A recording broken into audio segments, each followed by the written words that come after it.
Hijo de Dios. O sea, estamos viendo entonces a lo largo de este Evangelio algunas señales especiales de que Él es el Cristo, el Hijo de Dios. Y eso hay que tenerlo en cuenta. Lo segundo es el propósito especial de Juan el Bautista, que también lo vimos el domingo pasado, pero quería señalar. En capítulo 1, versos 6 al 8, dice, hubo un hombre enviado de Dios, el cual se llamaba Juan. Este vino por testimonio, para que diese testimonio de la luz, a fin de que todos creyesen en él. No era la luz, sino que diese testimonio de la luz. Bien dijo y aclaró Jeremías acerca de la luz, quién era la luz y quién era Juan. Y hoy vamos a estar viendo justamente cuál fue el testimonio de Juan el Bautista acerca de sí mismo y acerca de quién venía a dar testimonio. Esto es interesante porque está dado por quien vivió al lado no solo del Cristo, sino también al lado de Juan el Bautista. Y estamos hablando de Juan el Evangelista, discípulo de Juan el Bautista.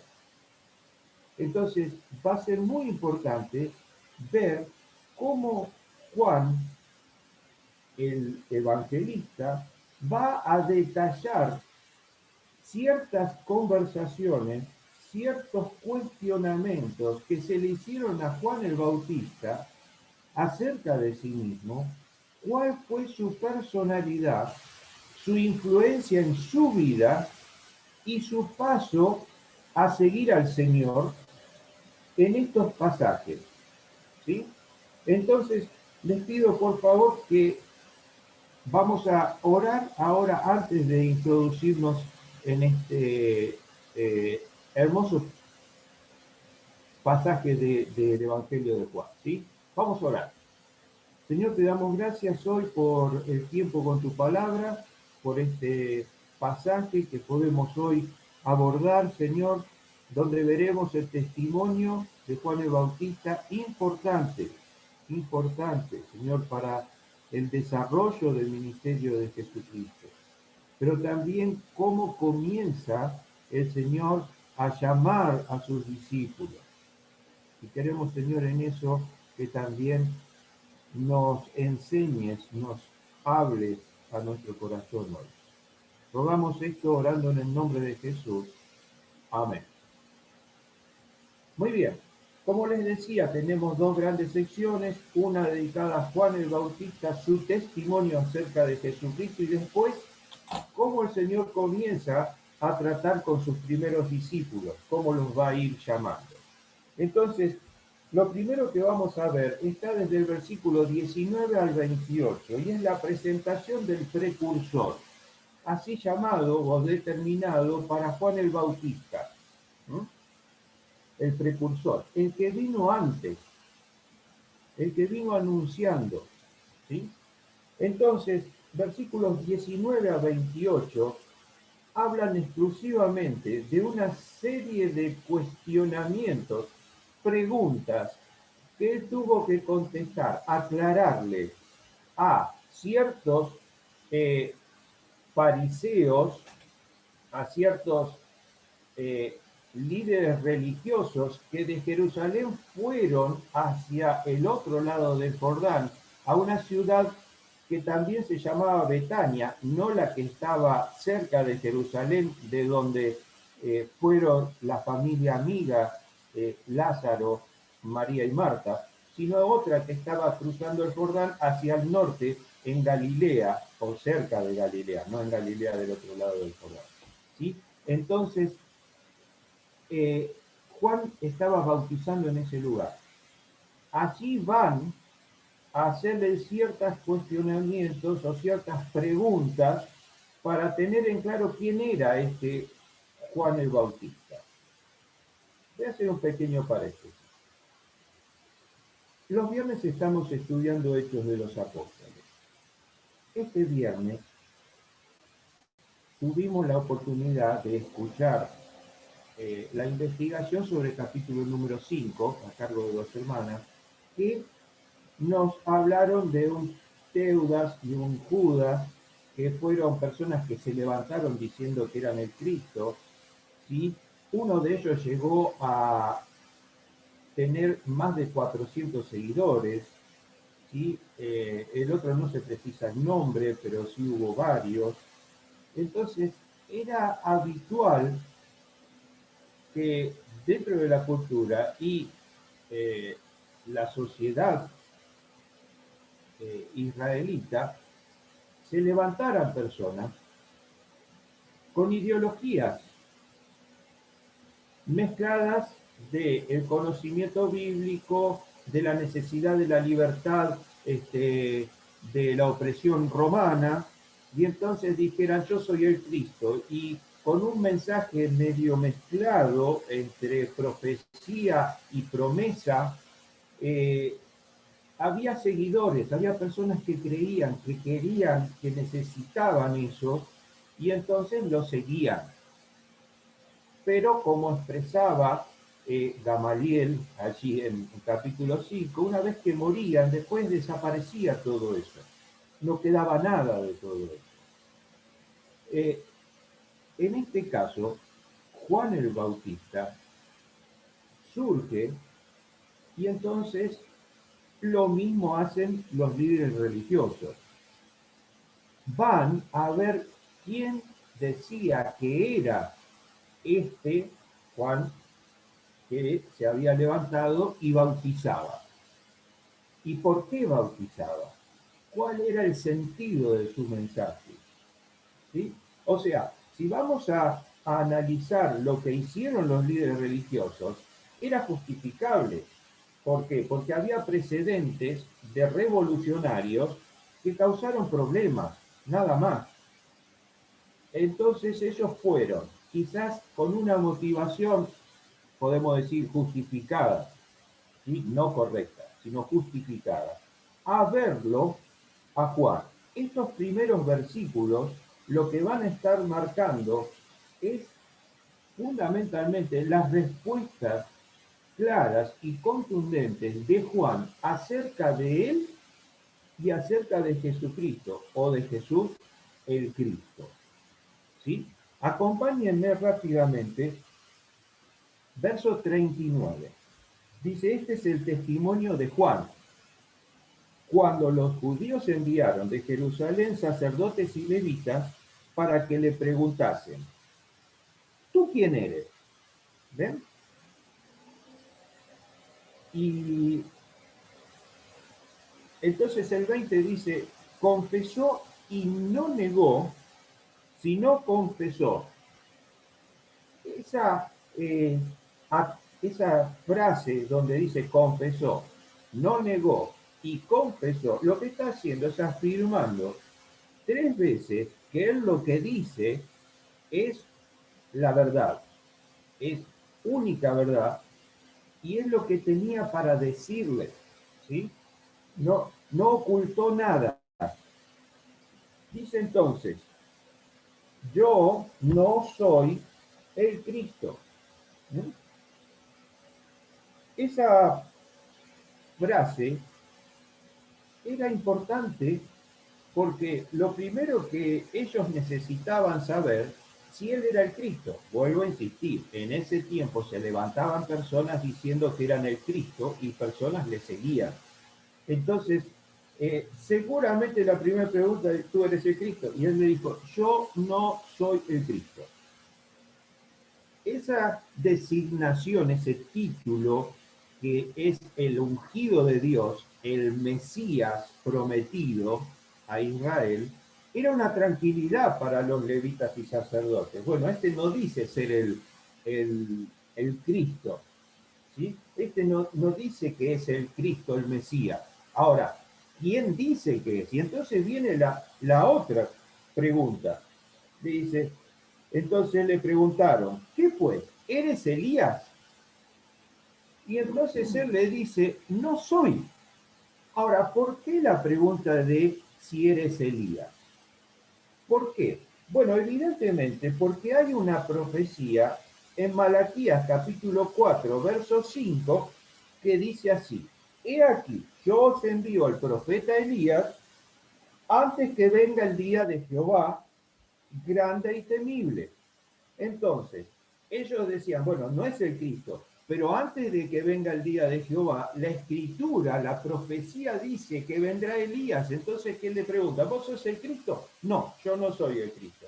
Y entonces eres Elías, antes de venir Elías. Y él le dice, no, no soy Elías. Esta era un tema, a ver, esto es un tema escatológico. O sea, antes del día de Jehová, el día grande y temible o terrible, que es el día en que el Señor venga con su poder y gloria para establecer su reino, ¿sí? Estamos hablando de un tiempo tribulacional. Allí sí aparecerá Elías. Ahora, muchos comparan el carácter y el mensaje y aún las señales de Juan con aquella característica de Elías, de lo que buscaba Elías, que era un arrepentimiento nacional, ¿sí? Que dejaran lo que era el adulterio espiritual. Una situación similar a la que el pueblo en este momento estaba viviendo. Si queremos hacer esa comparación, bueno, podemos hacerla, pero él dice claramente, yo no soy Elías. Entonces viene la otra pregunta a la que él nuevamente responde con un no y le dice, tú eres el profeta. Dice, no, no le dice, tú eres un profeta. Le dice, tú eres el profeta. Este artículo, él, es designante de un profeta en especial. O sea, había también en un prometido un profeta previo a que viniera el Cristo. ¿Dónde encontramos eso? Deuteronomio 18, versículos 15 a 18. Yo voy a leer solo el 18. Dice, profeta levantaré en medio de sus hermanos, como tú, hablándole a Moisés, y pondré mis palabras en su boca y les hablará todo lo que yo le mandare. ¿Sí? Y entonces ellos esperaban esta secuencia. Fíjense, al Cristo, él le dice, yo no soy el Cristo. Dice, tú eres Elías. Antes del día temible de Jehová vendrá Elías. Dice, tú eres Elías. No, no soy Elías.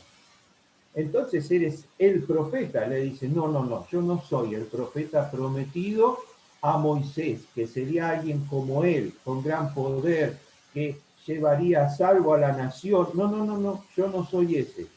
Le dice. Fíjense, él niega todo eso. Ahora, sin duda, el mensaje de Juan decía, arrepentíos porque el reino de los cielos se ha acercado.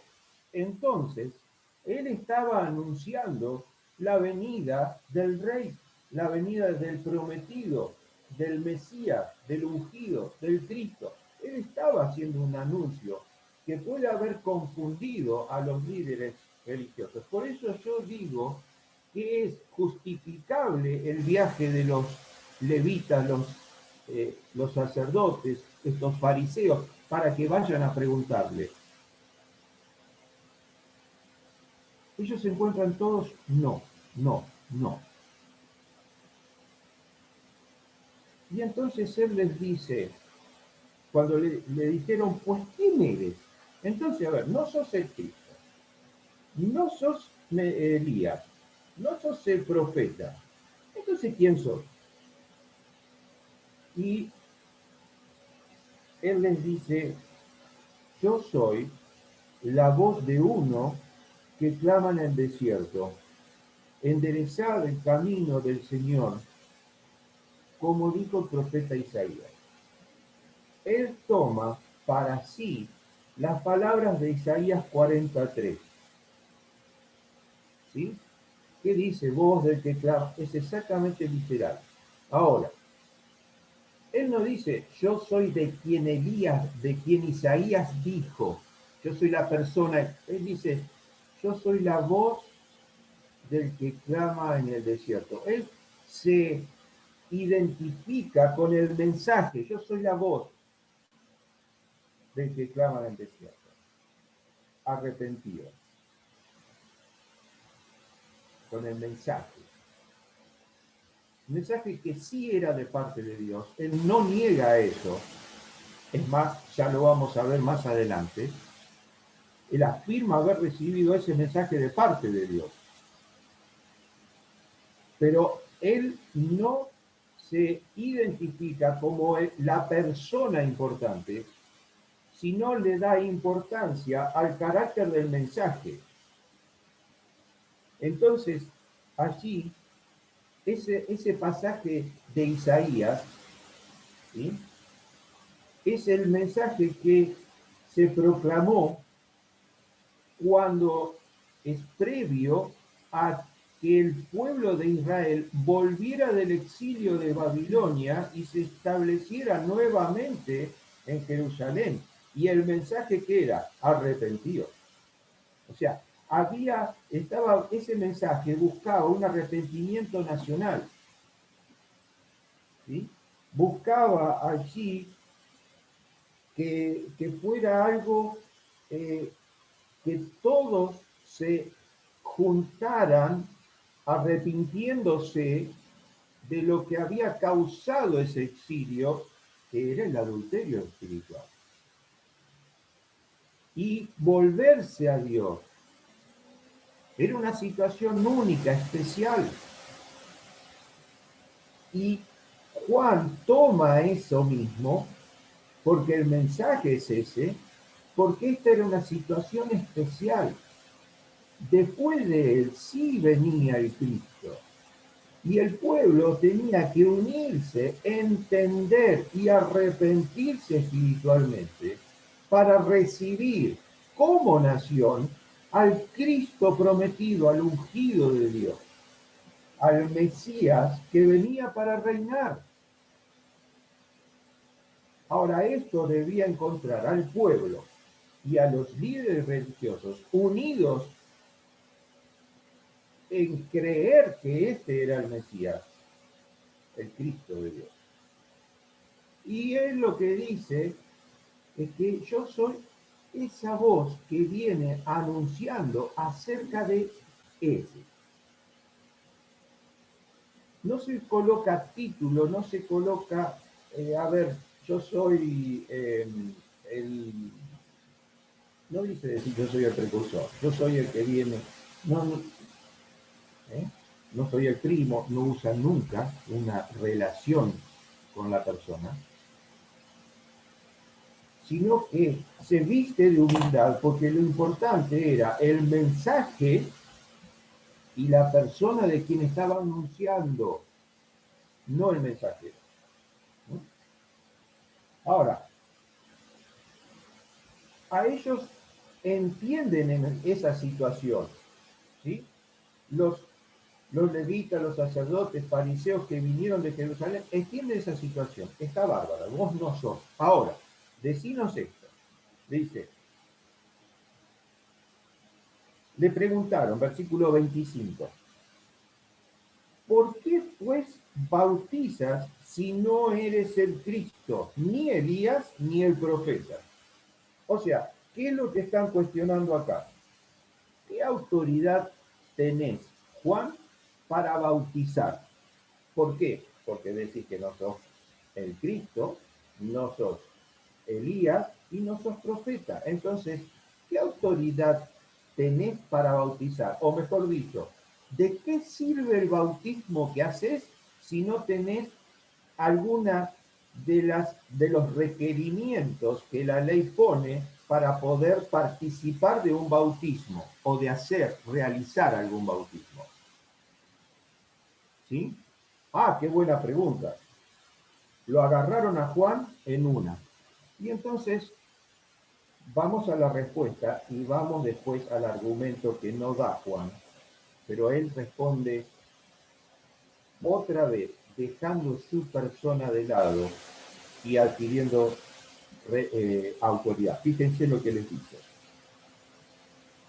Juan le respondió diciendo, yo bautizo con agua, mas en medio de vosotros está uno a quien vosotros no conocéis.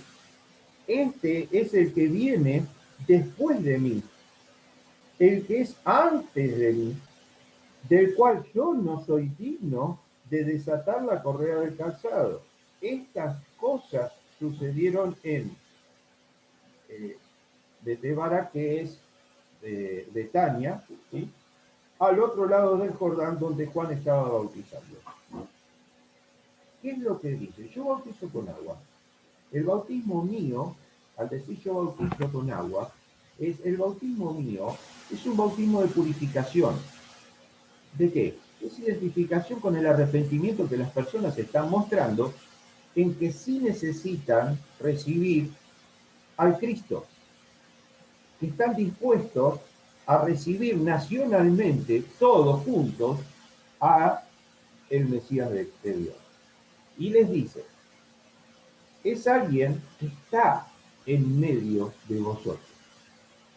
O sea, él marca que ya estaba. Y si ustedes no lo conocen, o sea, todavía no estaba presentado. Le está dando pistas. Y le dice que cuando él venga, va a haber otra forma de bautizar. Ahora, es interesante una cuestión. Juan era hijo de Levita, por lo tanto era de la tribu de Leví y heredero de la función de levita, y él podía bautizar. Sin embargo, en ese momento, él no esgrime la credencial personal. ¿Cómo yo no puedo bautizar? Si mi papá es fulano, era fulano, y yo soy levita, aunque no practico, yo soy levita. Yo puedo, tengo autoridad. No, no, él no dice nada de eso. Vuelve a mantenerse fuera de la escena para colocar en primer plano al Cristo. Acá lo importante, dice, no es la autoridad que yo tenga, sino lo que las personas están entendiendo, lo que ustedes no están alcanzando a ver, y que hay alguien en medio que en cualquier momento hace su aparición en escena, y ese es el Cristo. Cuando Él bautice, no lo va a hacer en agua. Y entonces, estos sacerdotes, estos fariseos, levitas, dejan a Juan. Dejan a Juan. En realidad, con más preguntas quizás que cuando fueron, porque las respuestas no les cerraban, porque ellos no conocían al Cristo. Quizás dice, bueno, mira, a ver, Juan, no sé, me parece que no es tanto el problema, si bien hay muchos que le siguen, quizás no sea tanto el problema es que viene después. Empecemos a buscar quién es el que se levanta como Cristo. De acá en adelante, Juan empieza a, primero, mostrar las credenciales de Cristo. Y después comienza a salir de escena. A partir de este pasaje, de los versículos 29 hasta el final, hay una secuencia de días. Dice al siguiente día, al siguiente día, al siguiente día. Hay una secuencia de días. En 3 días pasa todo lo que vamos a ver. Es muy interesante, pero es muy rápido. Juan el Evangelista se ocupó de dejar poco escrito, pero mucha referencia para poder entender el paso de la presencialidad de Juan el Bautista al ministerio del Señor Jesucristo. A diferencia quizás de otros evangelistas que dan mucho más detalle aún al bautismo del Señor Jesús. ¿Sí? Sigamos entonces con los versículos. Vamos a ver del 29 en adelante ahora, ¿sí? y dice así, dice, al siguiente día vio Juan a Jesús que venía a él y dijo, he aquí, el Cordero de Dios que quita el pecado del mundo. Este es aquel de quien yo dije, después de mí viene un varón, el cual es antes de mí, porque era primero que yo, y yo no le conocía, mas para que fuese manifiesto a Israel, por este vine yo bautizando con agua. También dio Juan testimonio diciendo, vi el Espíritu que descendía del cielo como paloma y permanecía sobre él. Yo no le conocía, pero el que me envió a bautizar con agua, aquel que me dijo, sobre quien veas descender el Espíritu y que permanece sobre él, ese es el que bautiza con el Espíritu Santo. Y yo le vi y he dado testimonio de que este es el Hijo de Dios. A ver, primero, lo que vamos a ver es que eh,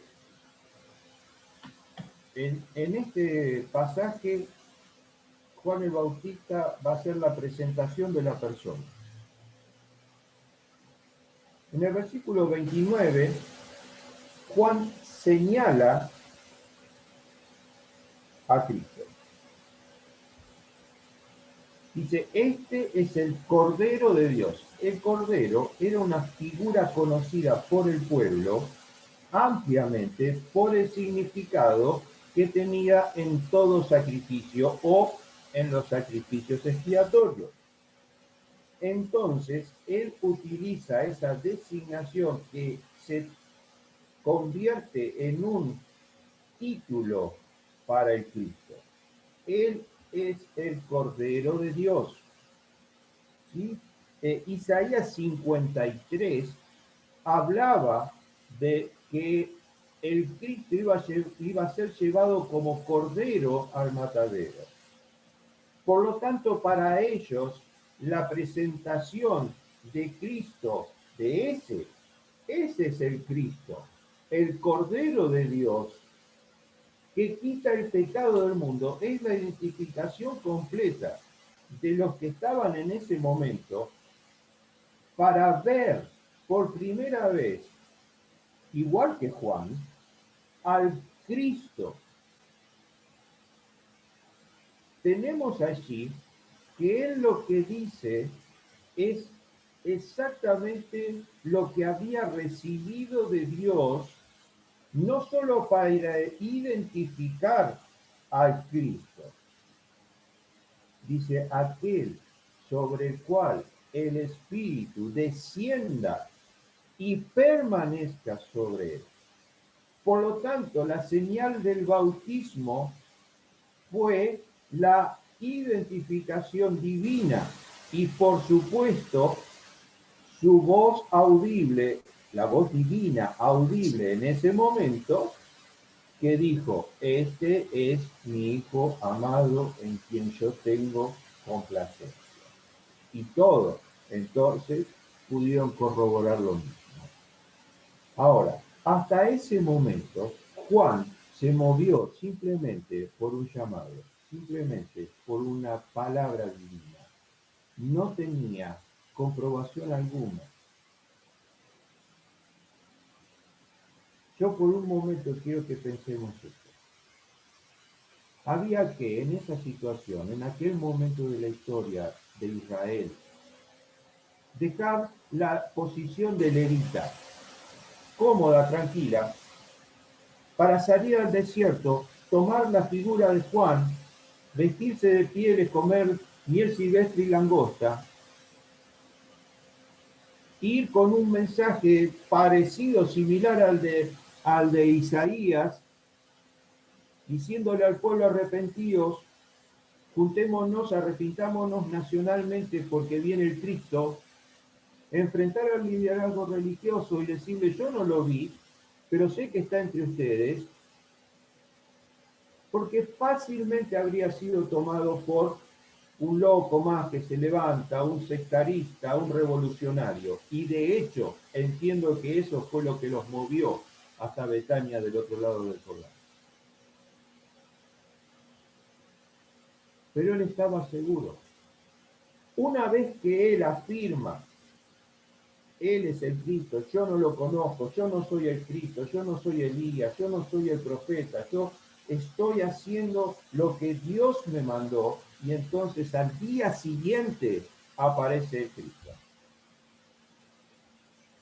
Hermanos, muchas veces nosotros necesitamos primero ver para hacer.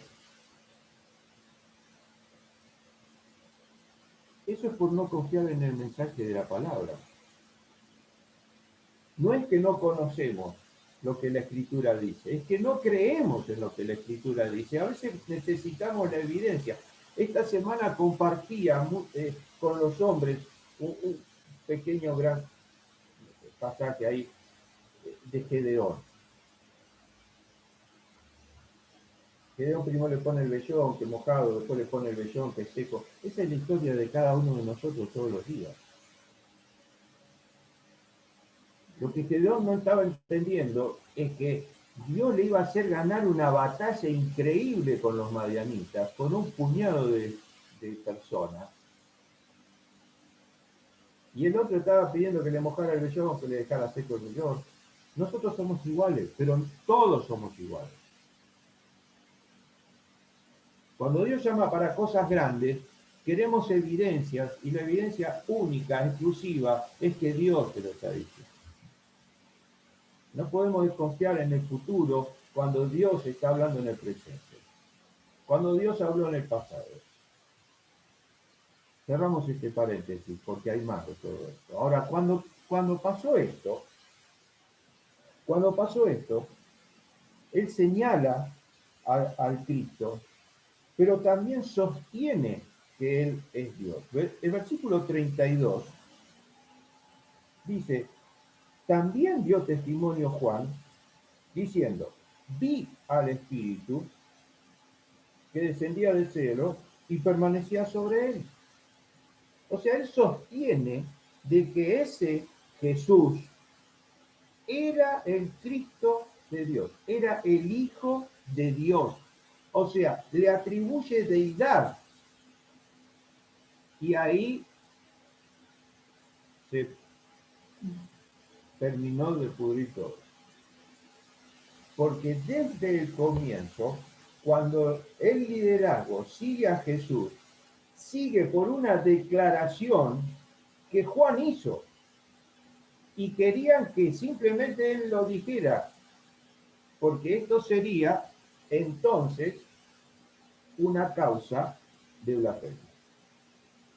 Ahora, Juan tenía que proclamar el mensaje, y esto es una cuestión que nosotros debemos entender. Nosotros debemos proclamar el mensaje como está en la Escritura, que después se arregle el que lo escucha, cómo va a ser con Dios.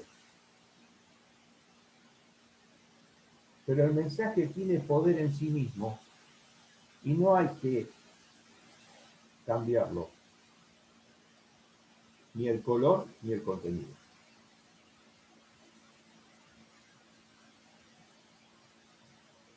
Él dice, yo lo vi. Yo lo vi.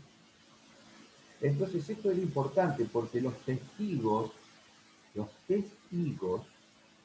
tenían que ver. Y él utiliza la palabra, yo soy el testigo, porque yo lo vi. O sea, lo que me había dicho Dios, yo lo vi. Y muchos lo escucharon. ¿Sí? Pero él no dice, bueno, mire, todo esto lo que... No, yo lo vi. ¿Sí? Muy bien. Ahora vamos a entrar en el otro día y en la otra parte. Porque del versículo 35 al final comienzan los discípulos a seguir al Señor.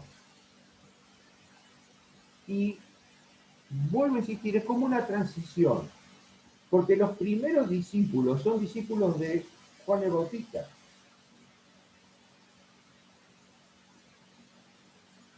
Del 35 al 42 vamos a encontrar tres nombres mencionados, o mejor dicho, dos mencionados, uno incluido dentro de ellos.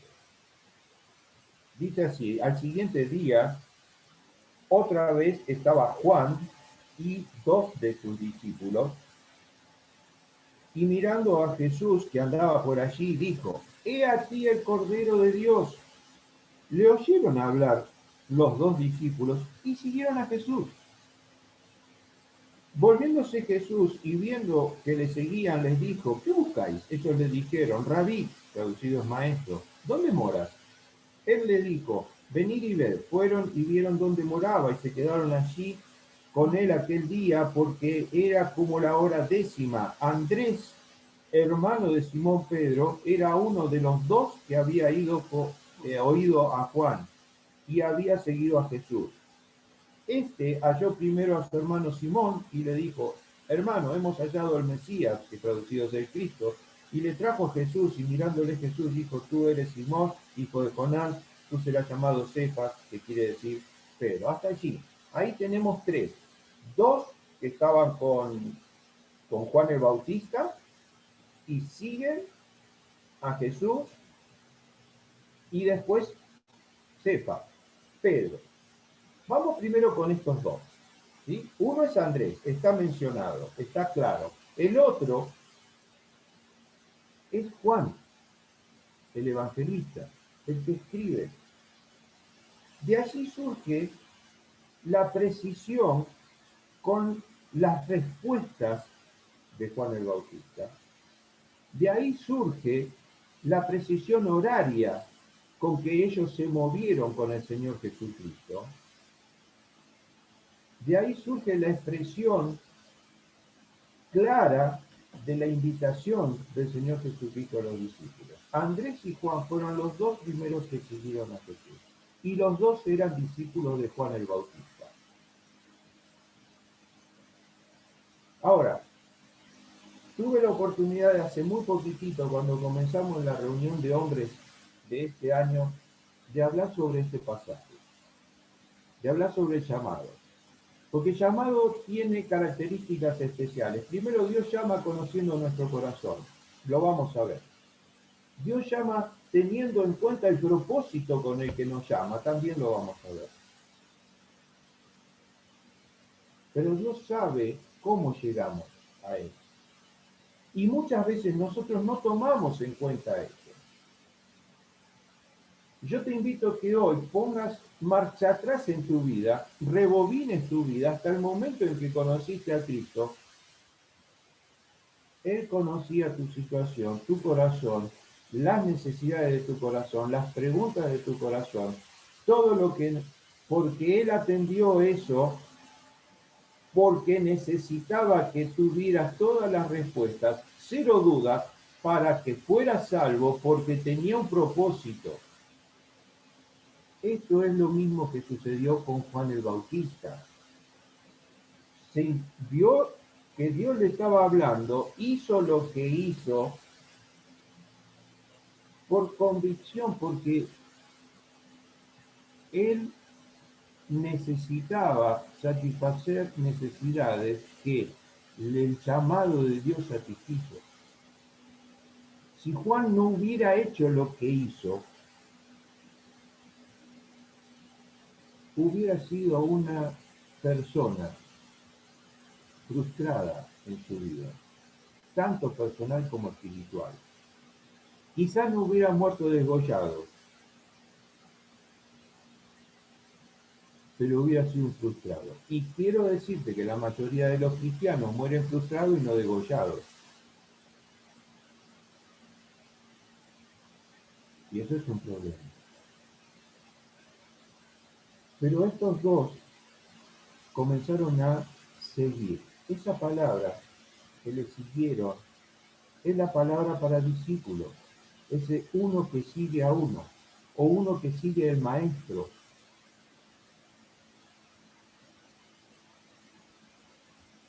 La decisión de ellos cuando Juan les muestra a Cristo fue comenzar a seguir a Cristo.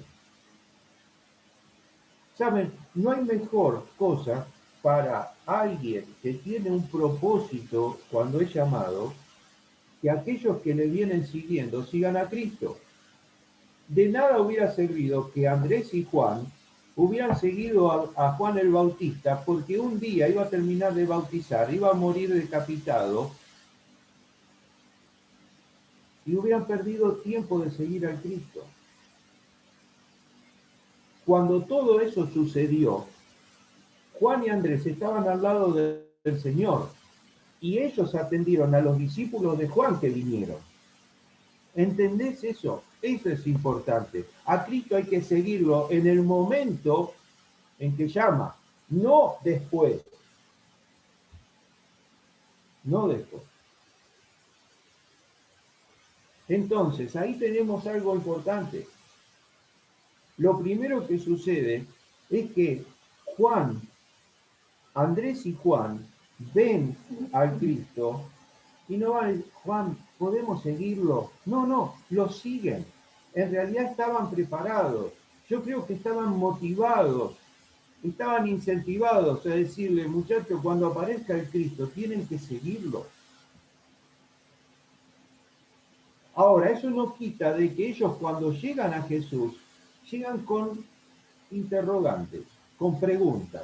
Fíjense que lo primero que le preguntan es lo que quizás menos nosotros le preguntaríamos a Jesús. Dice, ¿dónde viví? A ver, parece una pregunta sonsa, fuera de lugar. Quiero decirte que era el preámbulo de la necesidad de satisfacer dudas. Porque el Señor le dice, vengan, yo le voy a mostrar dónde vivo. Lo lleva. El Señor no tenía un lugar de residencia, pero lo llega quizás al lugar donde él iba a pasar la noche, porque cuando llegan ya era la noche, casi. Ahí se terminaba el día. Entonces le dice, quédense conmigo.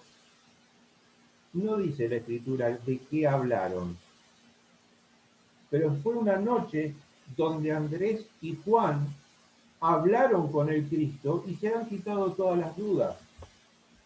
Porque al día siguiente Andrés sale corriendo, va a buscar a Simón Pedro, su hermano, y le dice, he hallado al Cristo.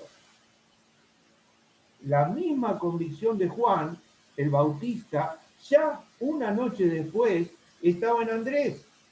Juan, por supuesto, se quedó con el Señor, inseparable de allí, ¿sí? El que se recostaba en el Señor. Porque desde la primera noche él fue así.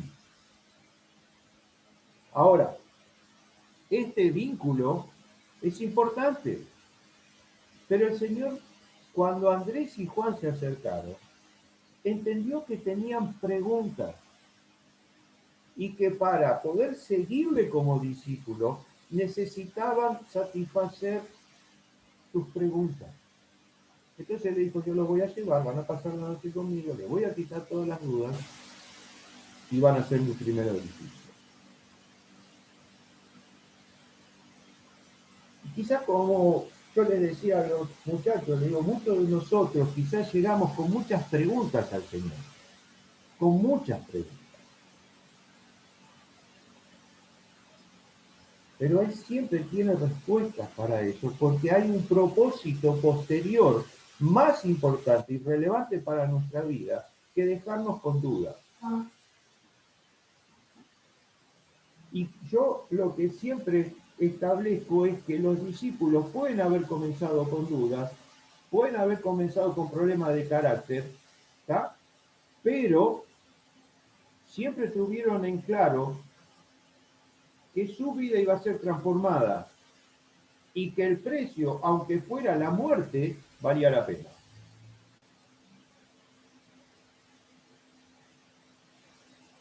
La primera noche, dos, Andrés y Juan, con interrogantes, quizás como muchos de nosotros.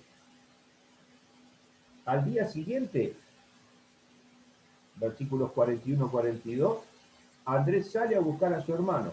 Dice, hemos encontrado al Mesías. ¿Qué hace Andrés? Viene. Simón, viene. Y cuando el Señor lo ve venir, le dice, tú eres Cefas, y será llamado Pedro. ¿Qué está haciendo? ¿Cambiándole simplemente el nombre? No, simplemente nunca. Porque a partir de ahí, con ese nombre que es piedra, roca, él iba a estar estableciendo el propósito por el cual él le iba a empezar a seguir. Iba a ser un fundamento de la iglesia. Y después eso se confirma cuando el capítulo 18, entonces, el capítulo 16, él entonces le pregunta, ¿quién dice que tú que yo soy? Y él le dice, tú eres el Cristo, el Hijo de Dios viviente. Y el Señor le dice, sobre esta roca yo, Pedro, edificaré. Y aquí será basado. Y es lo que estamos estudiando hoy. Ahora, este tercero son de esas personas que creen, pero que hasta que no tienen todo claro, no se rinden a Cristo. Es como que a veces el carácter les juega en contra, pero finalmente se rinden ante el Señor. Luego, los lazos entre Pedro y el Señor fueron increíbles, ¿sí? Porque a pesar de que su carácter le jugaba malas pasadas, el Señor siempre estaba para levantarlo. Fue uno de los pilares de la iglesia, sin duda. 43 a 51 y terminamos. Al siguiente día, ¿sí? Al siguiente día quiso Jesús ir a Galilea, o sea, cruzan, van para Galilea y van hacia la aldea de donde eran Andrés y Pedro, ¿sí? Y entonces allí hallan a un amigo, Felipe, y le dijo, sígueme. Y Felipe, que era de Bethsaida, de la ciudad de Andrés y Pedro, halló a Natanael y le dijo, hemos hallado a aquel de quien escribió Moisés en la ley, así como los profetas, a Jesús, el hijo de José de Nazaret. Natanael le dijo, ¿de Nazaret puede salir algo bueno? Le dijo Felipe, ven y ve. Cuando Jesús vio a Natanael que se le acercaba, dijo de él, he aquí un verdadero israelita de quien no hay engaño. Le dijo Natanael, ¿de dónde me conoces? Respondió Jesús y le dijo, antes que Felipe te llamara, cuando estabas bajo la higuera, te vi. Respondió Natanael y dijo, Rabí, tú eres el Hijo de Dios, tú eres el Rey de Israel. Respondiendo Jesús le dijo, porque te vi debajo de la higuera, crees, cosas mayores que esta verás.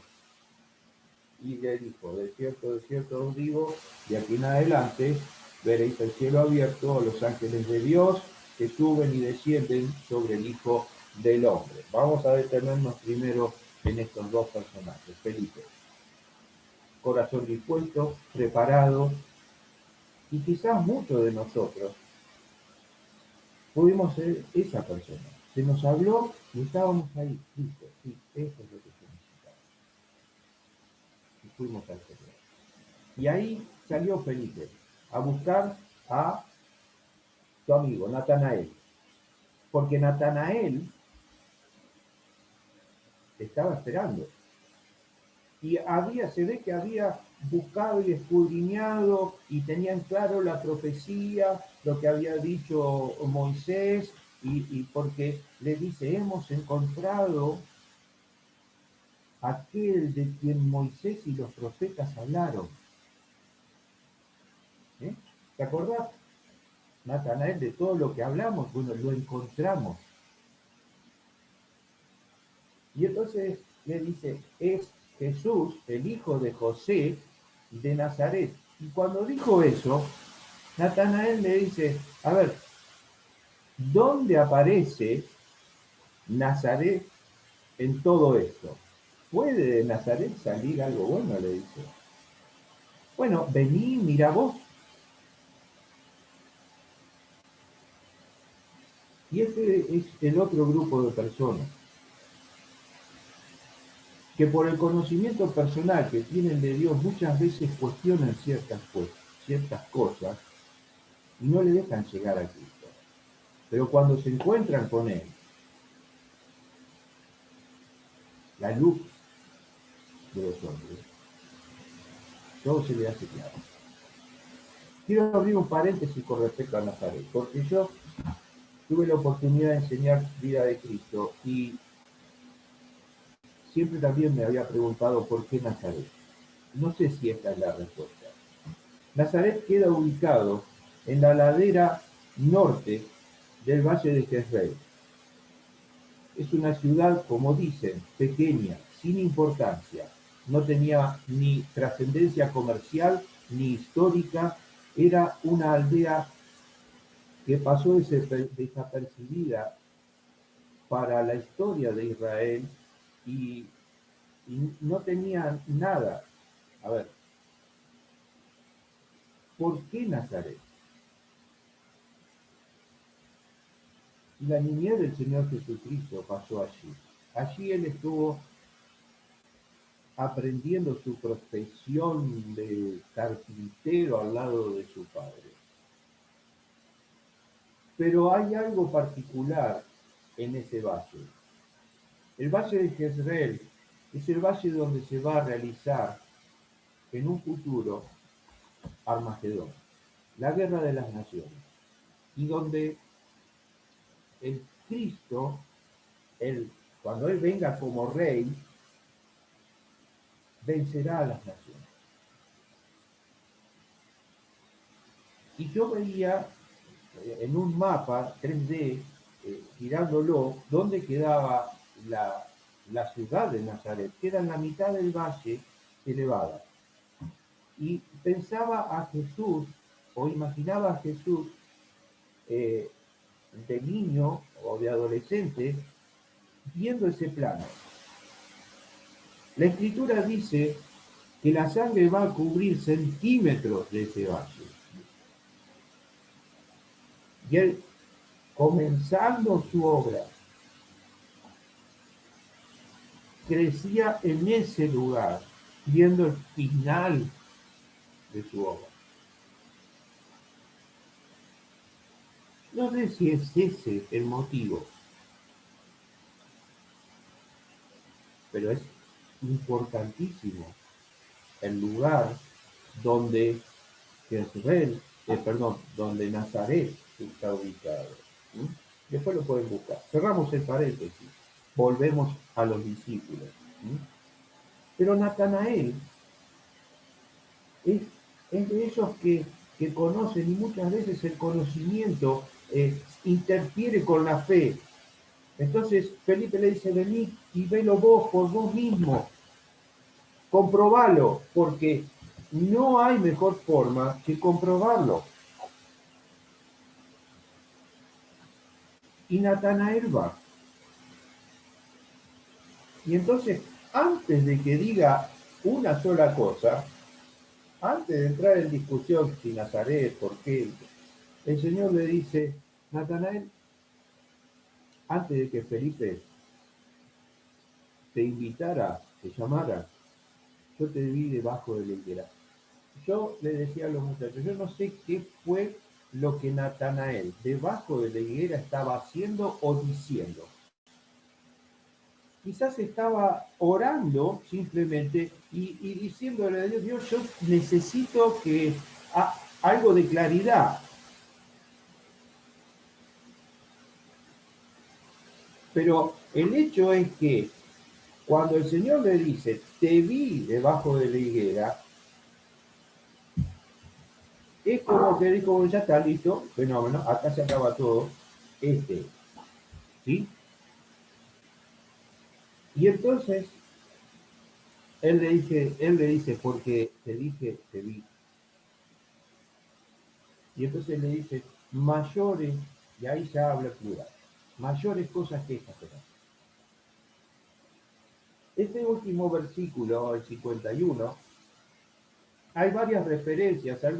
Algunos dicen que es similar a lo que vivió Jacob, ¿sí? La presencia de ángeles asistiéndole, cosas por el estilo. Yo lo que sí entiendo es que lo que él estaba diciendo a estos primeros 5 discípulos que estaban decidiendo seguirle como maestro, como Mesías y como Cristo, él estaba diciendo esto: van a haber cosas sobrenaturales, van a haber cosas especiales, van a ver a Dios, van a vivir al lado de Dios.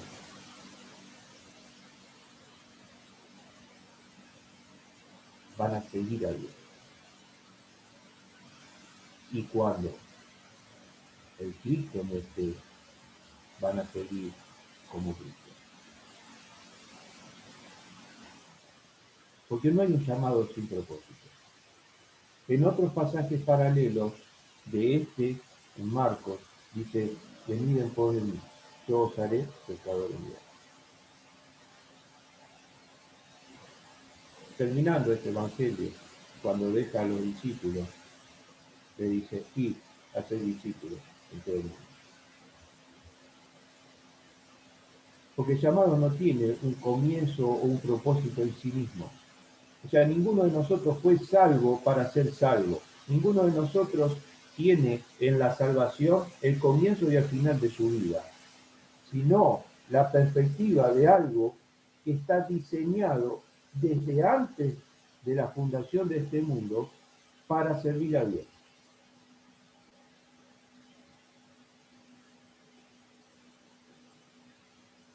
Juan, el evangelista, siendo discípulo de Juan el Bautista, entendió el concepto fundamental. Y quiero dejar dos enseñanzas.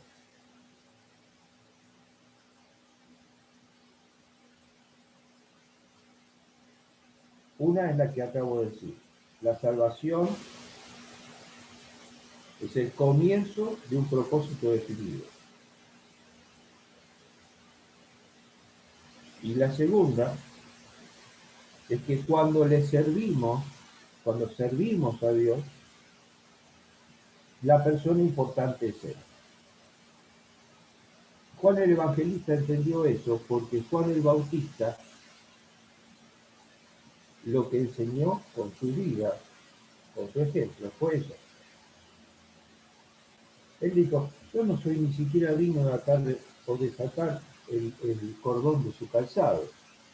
Eso era un trabajo de siervo, ¿eh? Bueno, él creía que ni siquiera era digno de ser siervo de Cristo.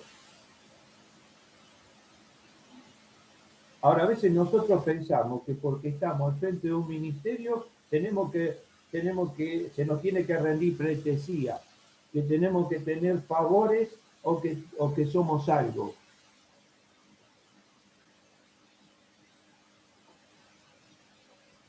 Y si no entendemos en el liderazgo que preparar personas para seguir a Cristo es lo fundamental, estamos equivocados. Si conseguimos que personas nos sigan a nosotros, estamos errados.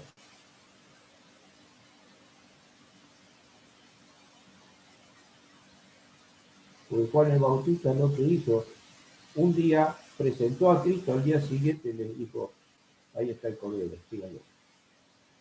Es más, ni necesito decirle síganlo. Hay cosas que debemos entender y que tienen que formar nuestro ADN cristiano. Porque Juan el Bautista no le importó perder la cabeza. Le importaba dejar claro quién era él y quién era el Cristo. Y preparar personas para que cuando el Cristo apareciera en escena, esas personas estuvieran listas. Y vaya si lo estaban. Porque a partir de Juan y de Andrés vino Pedro, vino Felipe, vino Natanael. personas listas, preparadas, con un corazón dispuesto, con preguntas, con conocimiento previo, pero que al llegar a Cristo todo pasó a segundo plano y Él se convirtió en su Maestro y Señor. Es una gran lección para nosotros, ya sea que no hayamos observado esto desde nuestra salvación o estemos dentro del liderazgo. Vamos a terminar hablando de esta manera. Bendito Señor, querido Dios, te damos gracias por tu palabra y por la claridad con que Juan el Bautista contestaba, formaba personas, preparaba el camino del Señor. Gracias, Señor, por el ejemplo de los discípulos para que podamos nosotros también tomar ejemplo. Enséñanos, Dios, a vivir de esa forma para contigo y también ser testigos para dar un testimonio claro, concreto en este mundo. Gracias, Dios, por este tiempo con tu palabra. Oramos en el nombre de Jesús. Amén.